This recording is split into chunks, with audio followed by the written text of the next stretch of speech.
Hello, everyone, and welcome to City Lights Live, the virtual iteration of the City Lights events calendar. I'm your host, Peter Maravellis, and tonight, City Lights celebrates the publication of a groundbreaking new biography. This is the first biography to be published of Ericka Huggins, the revered activist and member of the Black Panther Party. The book is called Black Panther Woman, The Political and Spiritual Life of Ericka Huggins. The author is Mary Frances Phillips, and the book is published by NYU Press. Before we begin, as is customary, I would like to let everyone know that we are beaming to you from the unceded ancestral homeland of the Ramaytush Ohlone peoples, also known as the San Francisco Bay Area. We would like to take a moment of an offering of respect to those who have come before us as stewards of the land. Ericka Huggins is a queer Black woman as well as a mother, a widow, an educator, a poet, and former political prisoner who played an active role in the Black Panther Party. City Lights had the honor of publishing her writing in 1975 in the book Insight and Poems, which she co-authored with Huey P. Newton. The book we are celebrating tonight casts light on an important aspect of Ms. Huggins' involvement with the Black Panthers. This was to inform her lifelong activism. Ericka Huggins brought spiritual self-care practices to the Black Panther Party. This was to have a huge influence on successive generations of activists. Black Panther Woman immerses readers in the life and legacy of Ericka Huggins, drawing upon never-before-seen archival sources that include prison records, unpublished letters, photographs, FBI records, and oral histories. Black Panther Woman highlights the important role of self-care and community care that Ericka Huggins championed. This study is also unique in that it transcends the traditional male-centric studies of the Black Panther Party. Black Panther Woman offers an innovative analysis of Black political life, serving as an invaluable toolkit for contemporary activists and underscoring the power of radical acts of care, as well as developing vital strategies for the oncoming political repression of our times. We are honored to have with us tonight Professor Mary Frances Phillips, the author of this exceptional tome. Professor Phillips is Associate Professor of Africana Studies at Lehman College at the City University of New York. Her research areas include modern Black freedom struggle, Black women's studies, and Black feminism. She was selected as a 2021-2022 award recipient for a faculty fellowship with the Institute for Advanced Study at the University of Notre Dame and the American Association of University Women Postdoctoral Research Leave Fellowship. She has published writing that has appeared in Souls, a critical journal of Black politics, culture, and society, also the Women's Studies Quarterly, the Western Journal of Black Studies, the Huffington Post, Ms. Magazine, Color Lines, amongst many other journals and magazines. Joining her in conversation tonight will be Jennifer MacKenzie, who is a writer, poet, and journalist who has been a lecturer in Lehman's Departments of Journalism and Media Studies and English since 2014. Her full-length book of poems, My Not, My Soldier, was published as part of Fence Books' Modern Poetry series. Her writing has appeared in Image, and Prelude, and Jubilat, and Conduit. Her literary journalism and reviews have appeared in the Kenyon Review, the Huffington Post, Guernica, amongst many others. We're going to begin with Professor Phillips reading an excerpt from the book. So please join us now in offering a warm welcome to Mary Frances Phillips in conversation with Jennifer MacKenzie. It is such a great honor to have you both with us. Welcome to City Lights. Thank you so much. What an honor. What an honor. I'm really excited to be here, and I wanted to begin by reading an excerpt from the manuscript. And it is a portion that talks about a collective organization that Ericka started in prison with a young teenager at the time. Her name was Millie Rivera. And the passage really talks about a hair salon that they started as part of the work that they were doing in this organization, the Sister Love Collective, to help women who were coming into the prison with physical, medical, social needs, to really offer that sisterly support for one another. Through meditation practice, Ericka conceptualized the idea of a hair salon to benefit imprisoned women. Then she shared her vision of the salon with Millie, an imprisoned visual artist and poet. Millie grew up in poverty in Queens and Lower Manhattan. Abuse in Millie's family pushed her to the streets.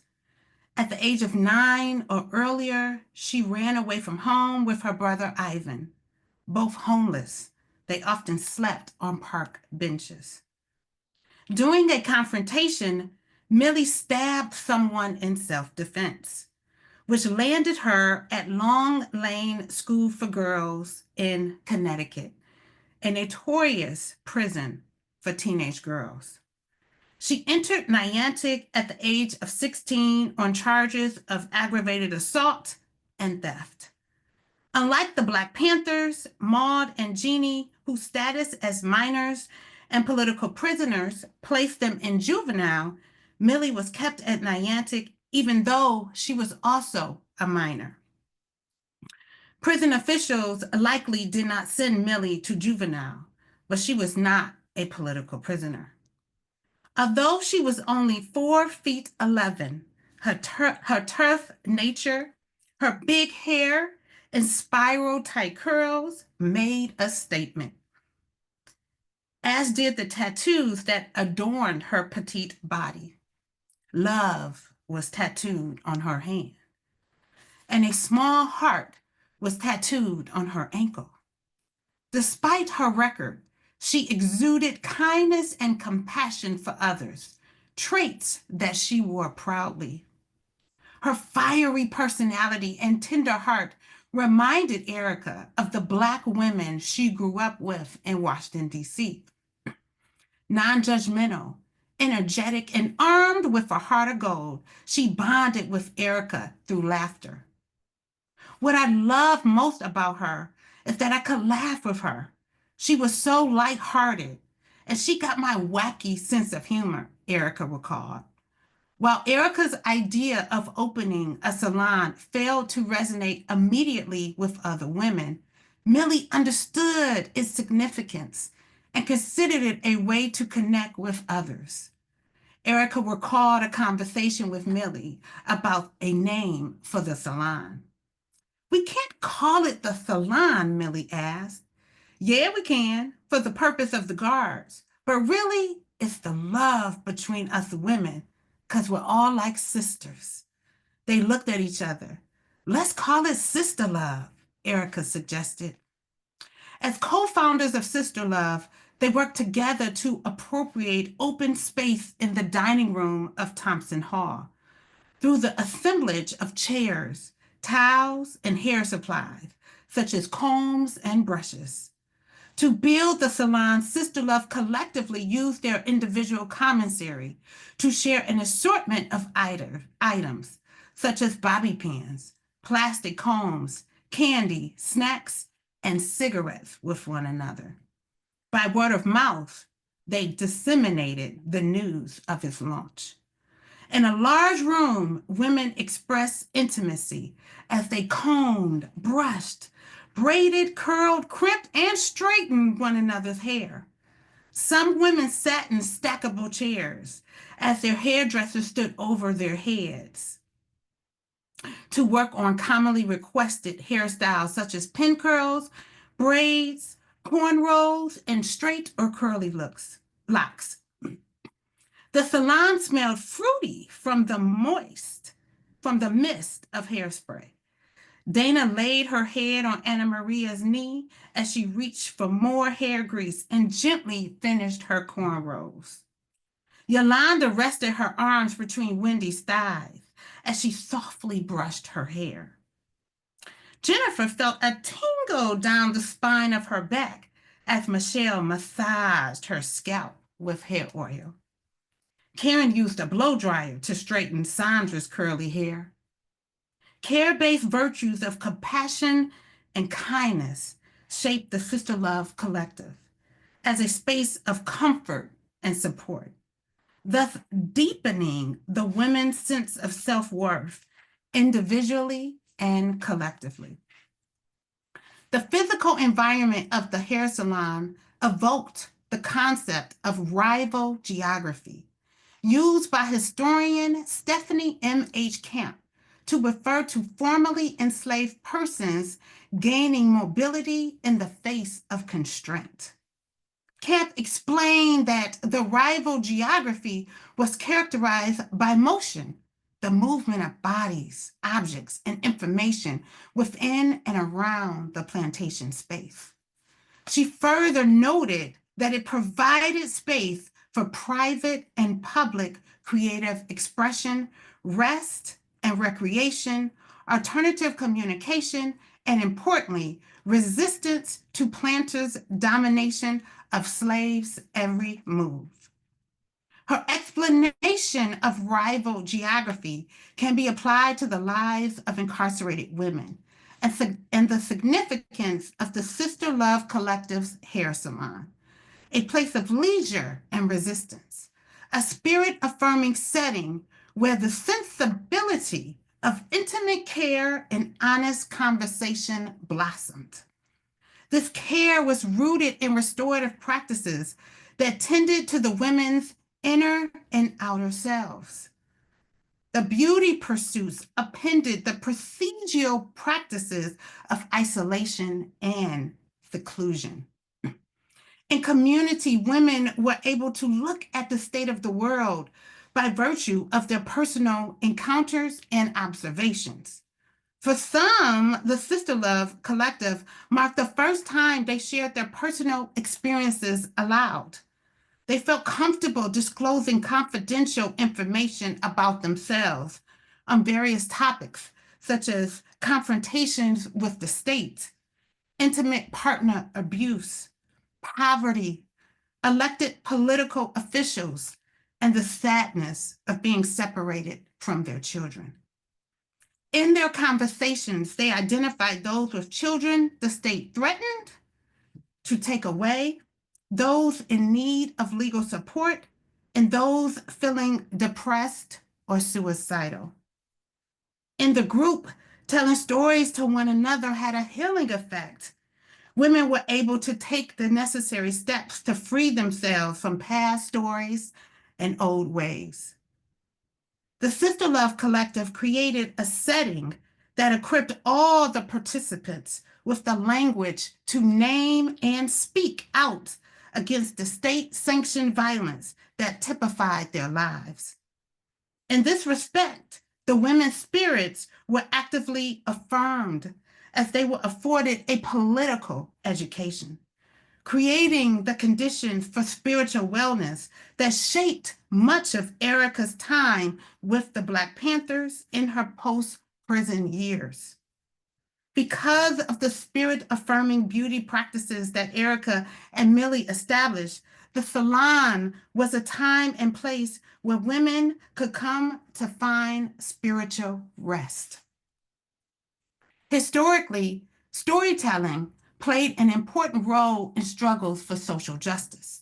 Historian Pramila Nadesan documents how storytelling shaped a political movement for domestic workers in the post-1945 era. She explains, storytelling was a form of activism, a strategic way to make sense of the past as well as the present. In the Sister Love Collective, women shared personal stories in a protected space. Ericka remembered, we braided and curled each other's hair. And over the hair doing, we had all kinds of conversations about how we wanted the world to unfold. It looked so harmless to the prison guards, but it was revolutionary. Through the personal act of hair care, they validated one another as thinkers and conveyed their hopes for a different world.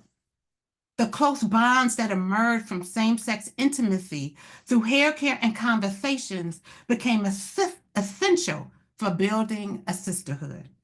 Likely, they openly discussed their sexualities and homoerotic desires.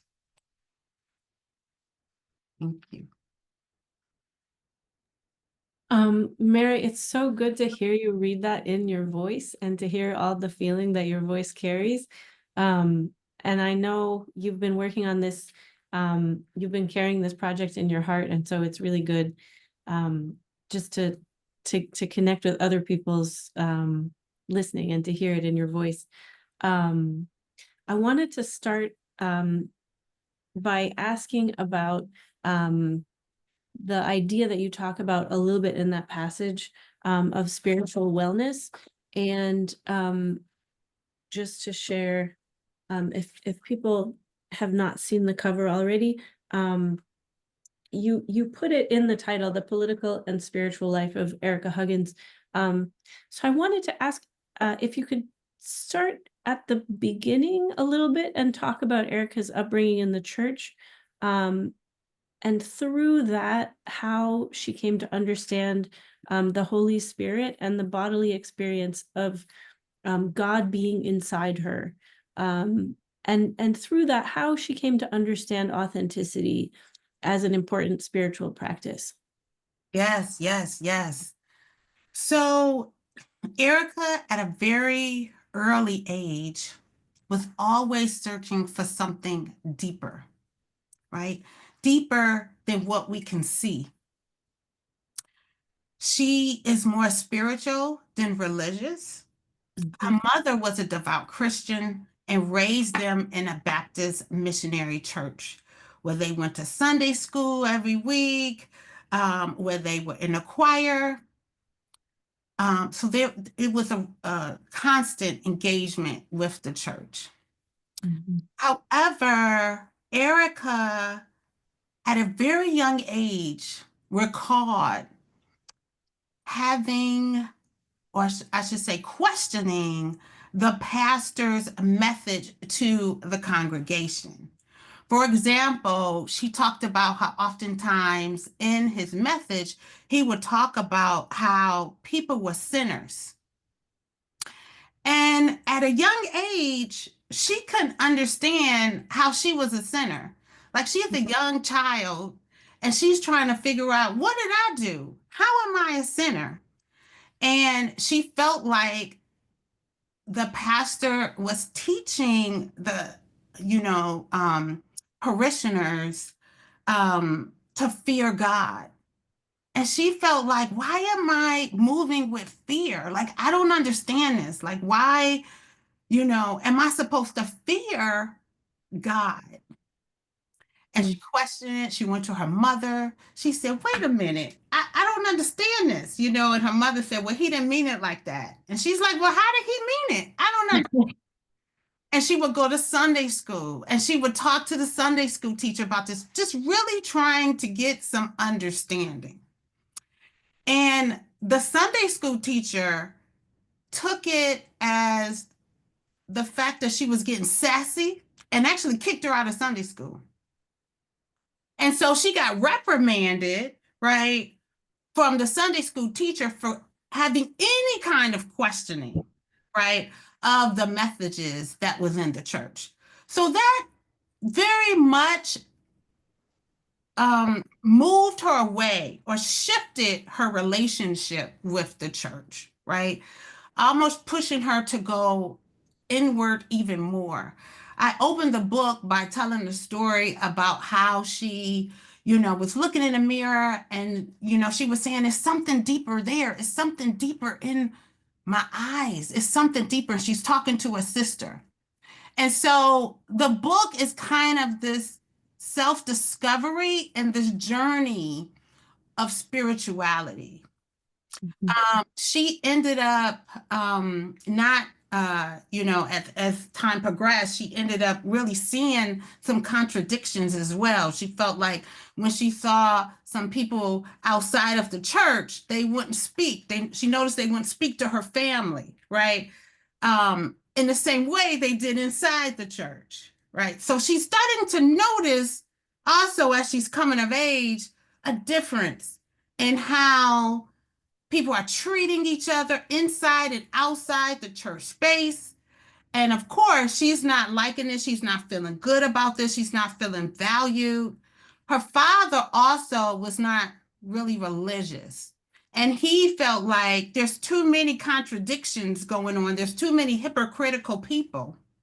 And And so she kind of leaned in the direction of her father and really going deeper and really finding this kind of spiritual pathway became essential for her, particularly, when she got incarcerated.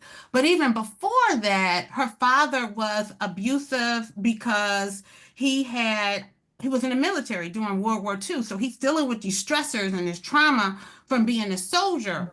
And he would take that rage he had out on his family. And Ericka would turn to various kinds of creative, what I argue are spiritual practices. And that is poetry, right? That is, and she really goes deeper in that. And it's women-centered, networks that she developed or she tapped into much later. But she started all of these various aspects of self-expression as a way to survive her father's violence in the home. Mm-hmm. Yeah, that makes so much sense to me. And it's really interesting seeing how young she was when she first started to in a way like put into practice that rival geography. I mean, she it's not her words, but just sort of seeing how are people treated in one space, how are people treated in another space, and not, especially not taking on other people's fear or judgments, and really just giving them back to them and articulating the fact, like I thought about how when she is incarcerated and she's expected to sign a waiver saying that she doesn't have to do certain work. The amazing thing that she does is she edits it and she critiques it, and she underlines one part and says, this is untrue. And then she writes her comments on the back of it. And I talk to my students at Lehman about how there's this core act of imagination that she's always doing, where she's looking at the world and saying, basically, you could do better and we are better. Like, I'm a woman, I'm not a child, and I should be treated like a full human being. And so thinking about that, and thinking about the idea of spiritual wellness, you do a version of that in creating that term, in the sense that you're saying what it isn't. You distinguish it from religion, and you say also it's non-Christian spiritual work. So saying what a thing is, and also saying that, what it isn't, and sort of giving back to, not taking on what it isn't. So I wanted to ask, why was this centering of spiritual wellness and distinguishing of it and naming of it important to you and important to Ericka? And could you talk a little more about the space that this book makes for centering the importance of the spiritual and of wellness in embodied experience and in collective struggle? Yeah. So what I learned in the making of this book is that there were pockets of Black Panthers. There were pockets of freedom fighters that were engaged in spiritual practices. You have Angela Davis, when she was incarcerated, engaged in calisthenics as a form of survival. You have Matula Shakur, who was doing acupuncture. And so there's these sprinklings of spiritual work happening in the Black Panther Party. And some Panthers understanding already, right, that there is a connection with spirituality and political practice. I believe embodiment of spirituality and wellness is central to collective struggle.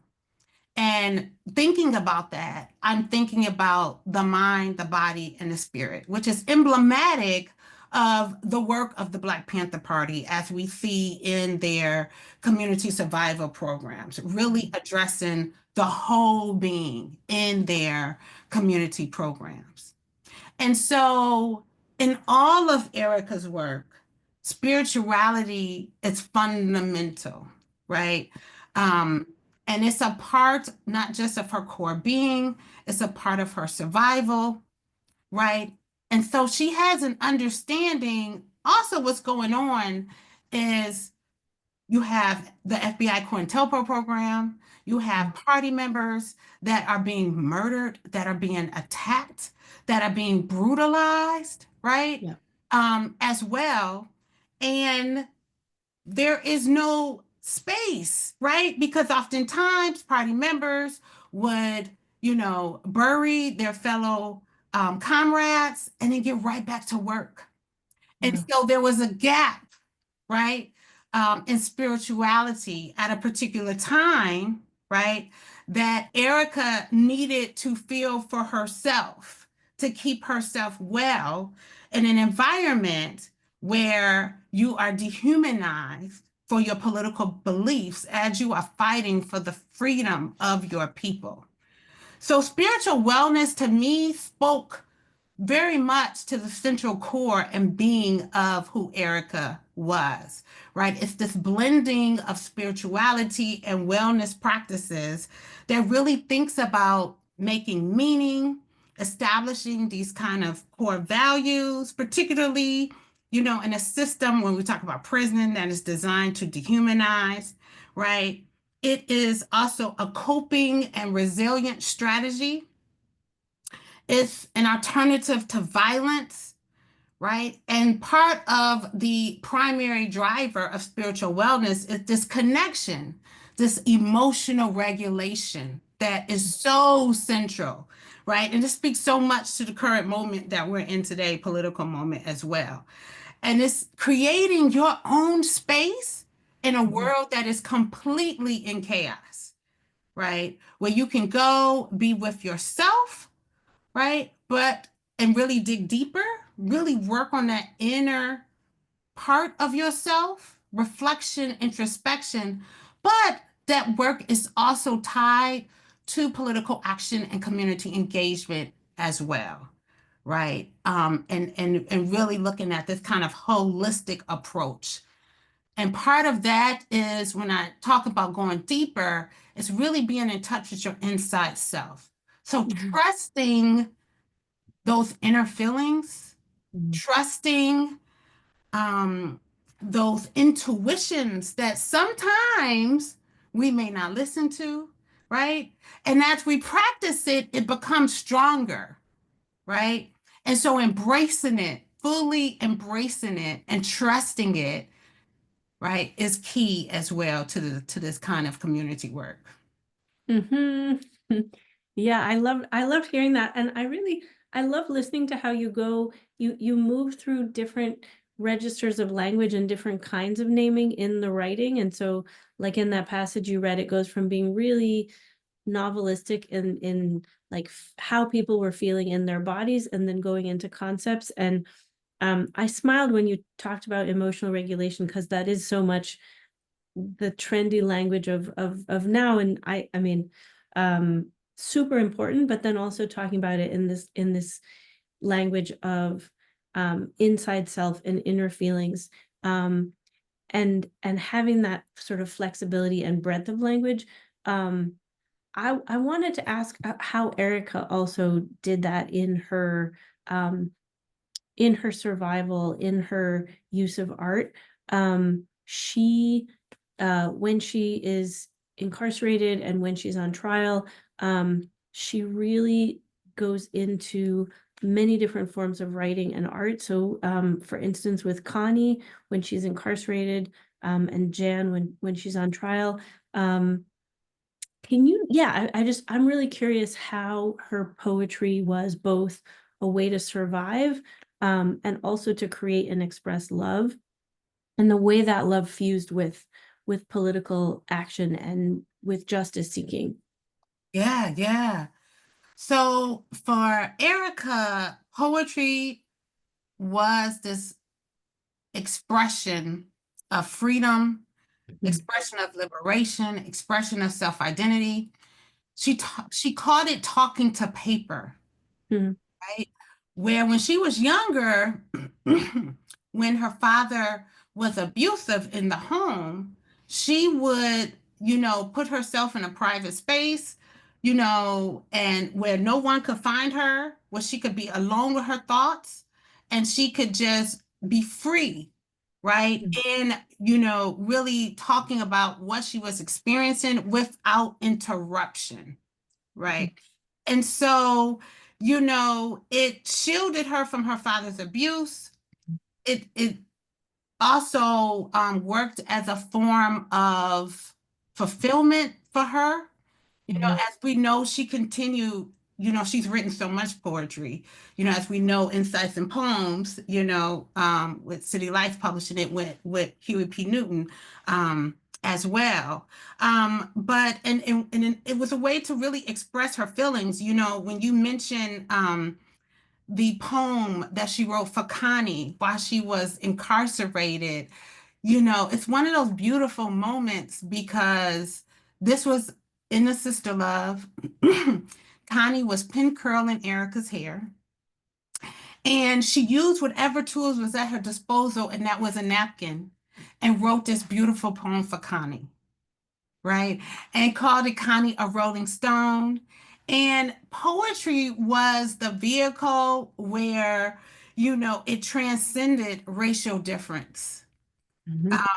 In particular, and I think so much, I mean, really, Ericka uses poetry in the same way Audre Lorde talks about it. I mean, Audre Lorde gives us so much in her work. Poetry is not a luxury, where we're really talking about, and I'm quoting Audre Lorde here, the hopes and dreams toward survival and change, first made into language, then into idea, then into tangible action. And that was Ericka. That was a form in which she was able to do that. So this was an outlet. This was a healing outlet. She would also gift other incarcerated women that she was at Niantic with poetry as well. And so it was a way to bring community together.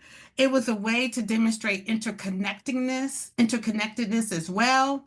And it was a way to say, I see you, I hear you, I'm with you, I can relate to what you're going through, right? And like I mentioned before, it transcended race and class. And that was powerful. That was really, really powerful. It really gave that humanity back in that space that was all about degradation and punishment and confinement.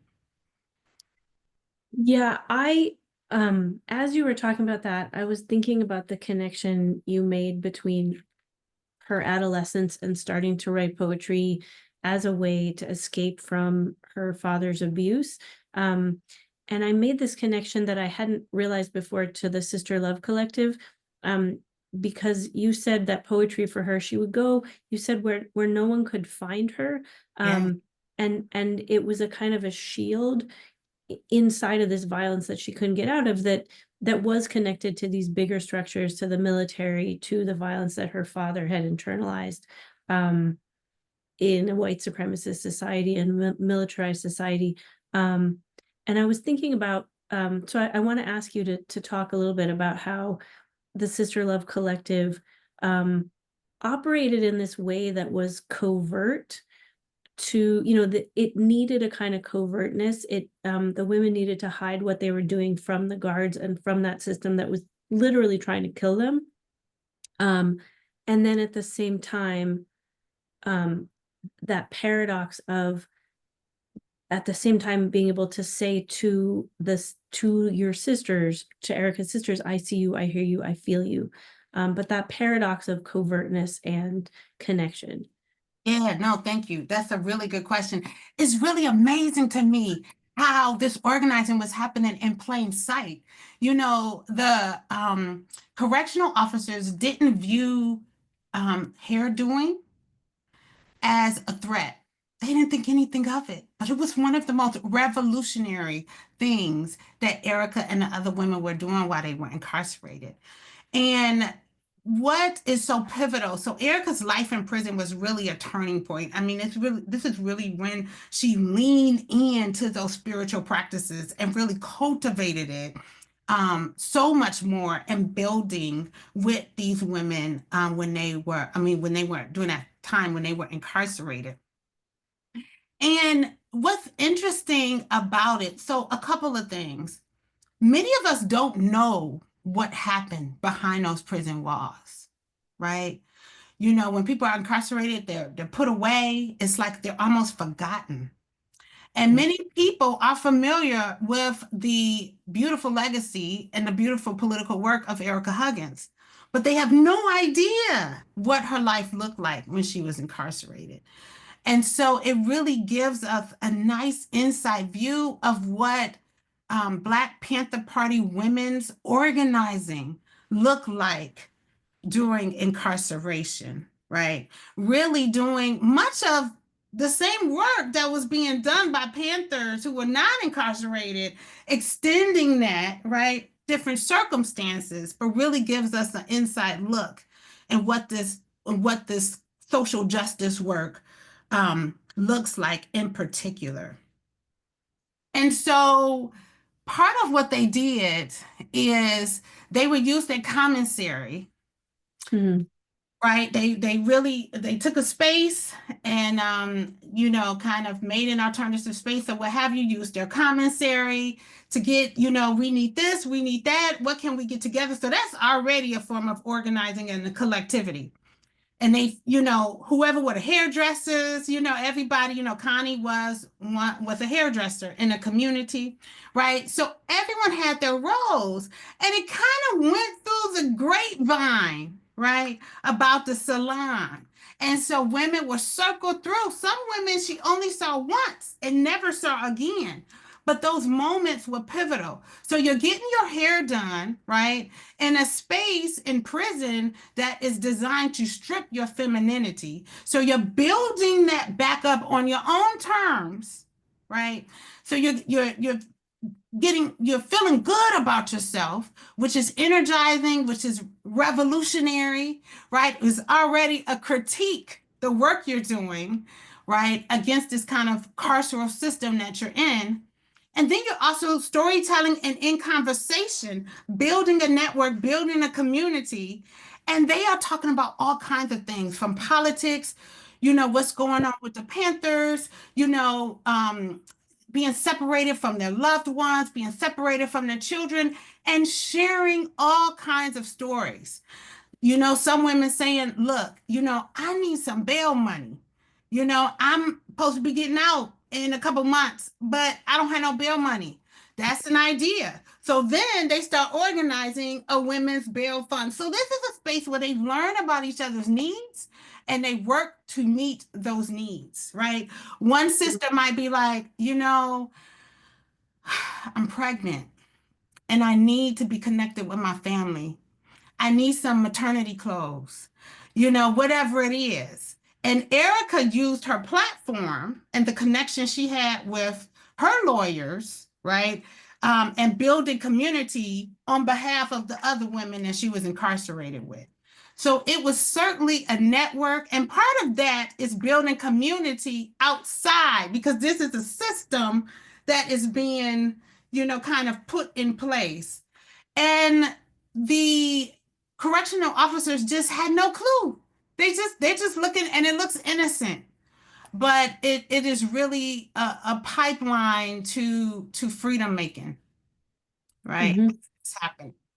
And so yeah, it's really ingenious how clever they were with it. You know what I mean? Yeah, absolutely. I just want to echo two things back to you.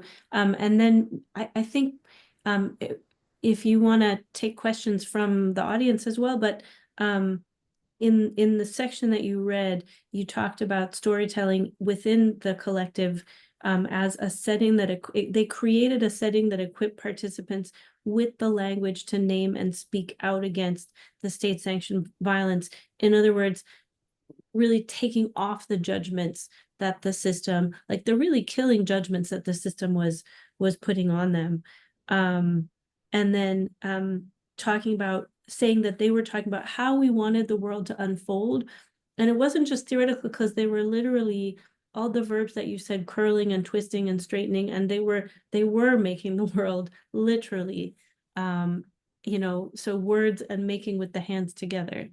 Yeah, yeah. And it's interesting because I found several women that were connected with the Sister Love Collective. I was able to talk to Connie, and I got to hear from her in her own words, 50 years, more than 50 years later, how impactful. Like she said, I learned more during my incarceration with the Panthers than I ever have. That was a political education that was unparalleled. I came out a more, well, I should say, even more conscious person politically than I did going in.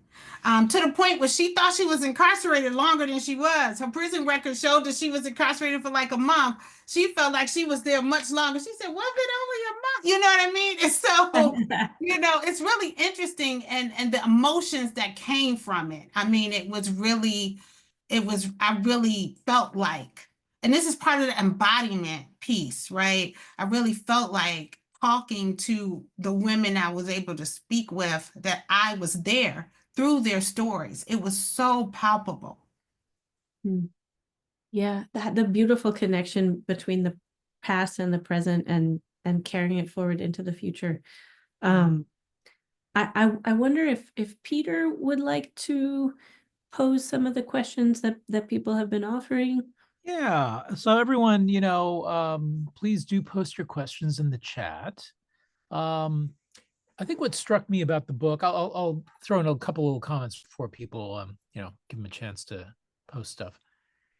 One of the things that really struck me is how, although this story has not been written before, that the influence that just through oral tradition has passed down from activist to activist and may have made its way into Black Lives Matter, into so many other groups. And yet I think some of these younger people might not even know where some of that influence came from. And I think what's really amazing about this book is the way that we can see that beautiful thread and the way that it connects us.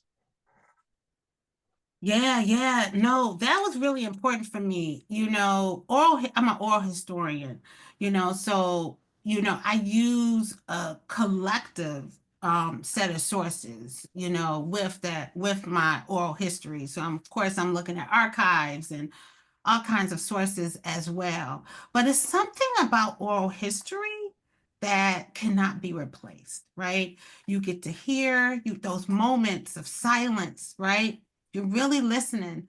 Those moments of laughter, they have volume, and it adds to the nuance of the story, right? As a writer, I'm thinking about, all the senses. For me, I want my readers to really feel what I am uncovering, right? And that means being able to hear, to touch, to smell, right? Everything that the story really uncovers. And so that's why it's so much narration in it, because the storytelling is so powerful. And one thing you find in oral histories at times, that you might find things that are not in the archives, right? And so it can nicely fill these gaps as well, right? And really gives you a more well-rounded, nuanced picture of the story itself. Yeah. So it's safe to say synesthesia is revolutionary. Yes. Absolutely. Yeah. Okay, let's see if anybody kind of oh, come on, folks. I know you got some questions. Please use the chat there you go, finally. Stacy comments, "This has been wonderful. I'm embarrassed to say I was not familiar with Ericka Huggins before seeing the announcement of this event. I learned so much. I look forward to getting the book. I love how oral history is part of the process. It sounds like you it sounds like you conducted original oral histories. Did you also use archives? Absolutely, absolutely. And so, there are a host of archives that I looked at, and I talk about that in the book in the introduction. I went to Yale University, which holds the archives of Ericka's lawyer, Catherine Roebuck. The Catherine Roebuck collection is at Yale University, extremely useful. Of course, the Huey P. Newton collection was really, really useful at Stanford University. I looked at archives in Connecticut, at the Connecticut State Library. Prison records, all of my prison records are archives, if you will, and working with the prison to get, for example, some of the sources that I have is a log that really observed and documented all Ericka's movements while she was incarcerated. So you really get to hear from the words of the correctional officers how they described Ericka, how they talked about Ericka, and these stereotypes, the meaning stereotype that they placed on her in their construction of criminality and what they thought about the Panthers and what they thought about women, right? Black women in particular, and Ericka in particular. And so looking at prison records, looking at arrest records as well, the Connecticut State Library was wonderful. Looking at a host of memos and archival data from the prison, right? Meeting notes, if you will, as well. Looking at documents in the Panthers on the Oakland Community School. Ericka, when she got out of prison, she served as director of the Black Panther Party's Oakland Community School, their elementary level institution. Looking at the curriculum, lesson plans, memos to parents, right? So there is a wealth as well as Black Panther Party newspapers was extremely beneficial. That is the mouthpiece to the Black Panther Party. So there are a wealth of archival data that I looked at and really that I had to look at in doing this work, and being able to interview these women and find these women added another layer to the analysis. Great. So let's see, we have another question. This one's from Gina. Thank you for your book. What has been Ericka Huggins' response to the book? Yeah. Well, she's responded well to the book. She's read the majority of the book. There was a negotiation process with the book. So as I would finish each chapter, I would send it to Ericka. And, there was discussion back and forth about, at times, there might have been some stories that she was uncomfortable with sharing. So, there was a discussion about what parts to include, what parts not to include. Of course, you can't include every, aspect of somebody's life. But at times we had to have a discussion about, different parts to include. So I had to, there was a lot of negotiation in the process about what story she was comfortable including in the book.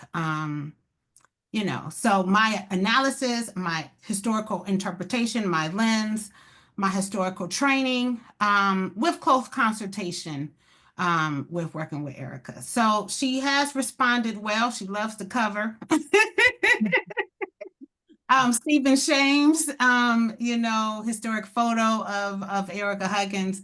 So yeah. So let's see. I wanted to add to sort of piggyback off of that, just because you write history in such an embodied way, and when you were just answering that question, you talked about negotiating with Ericka. But I wanted to ask, because I know you've been in touch with her and you've really forged a deep relationship with her. So I wanted to ask, how did you come to that embodied way of writing, and was it part of your collaboration with Ericka? And why is it important to you or to her to write about care work and spiritual wellness as these embodied things? Well, so the narration style was really important. That was really important to me. I'm a storyteller, and so with all my work and my future work, that I think you used the word novelistic, you know, Yeah. remain in my work. Um, with with one thing about Ericka, some of our early conversations, because I met Ericka when I was a graduate student. She really, when I talked to her about potentially doing a book project on her, we had a conversation, and her request was that was for me to produce something that other Panthers can see themselves in, and that goes beyond this conventional way of writing that only appeals to those in higher education, right? That really can speak to a broader audience. And part of the reason also why I decided to go ahead and do the narration style was to answer that request that she gave me, which is part of my feminist practice too. So we were very much aligned on that. Just like we were with, I get questions asked a lot about the fact that I use Ericka's first name in a book. And most of the people I discuss in a book, I use their first names or I use their full name, their whole name. Um, and that's a feminist practice of mine. And I think it really speaks to the relationship that me and Ericka had during the making of the book. And last names is common practice in academia. But I think it falls in line with this kind of male Eurocentric practice that feels very sterile, disconnected, right? I wanted something more personal and embodied. And so this is why she's referred to as Ericka in the book.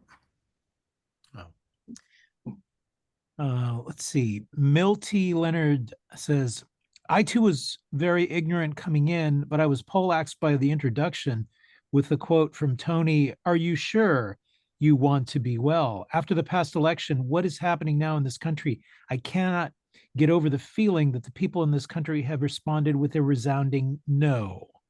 It makes me sad, but I have to remember no one won a fight they never fought." Yeah, woo, that's really, really powerful. Oh my goodness. It's so well said.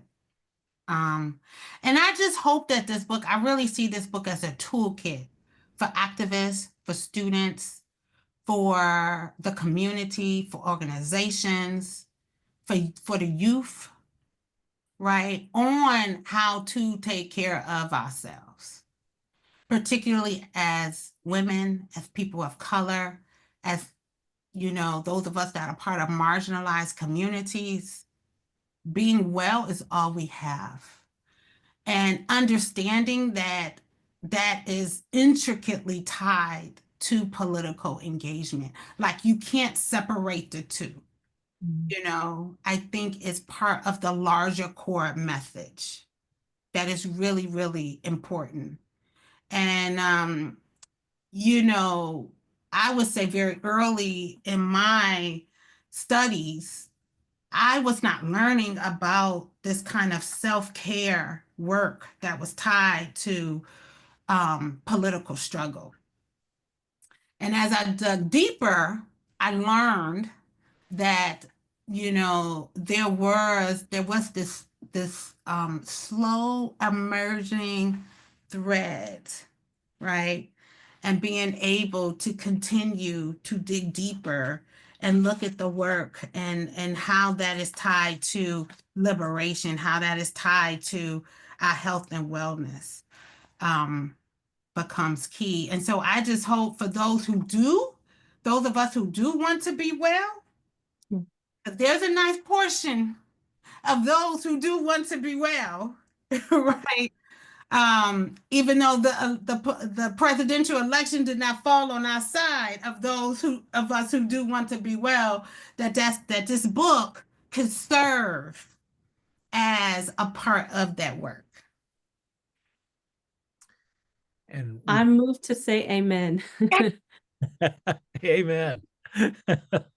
I think that's as good a place to, since we've reached the top of the hour, to thank you both for gracing our halls tonight. And congratulations, Mary Frances Phillips, on this incredible and very, very vital new book. And Jennifer MacKenzie, thank you for doing the honors.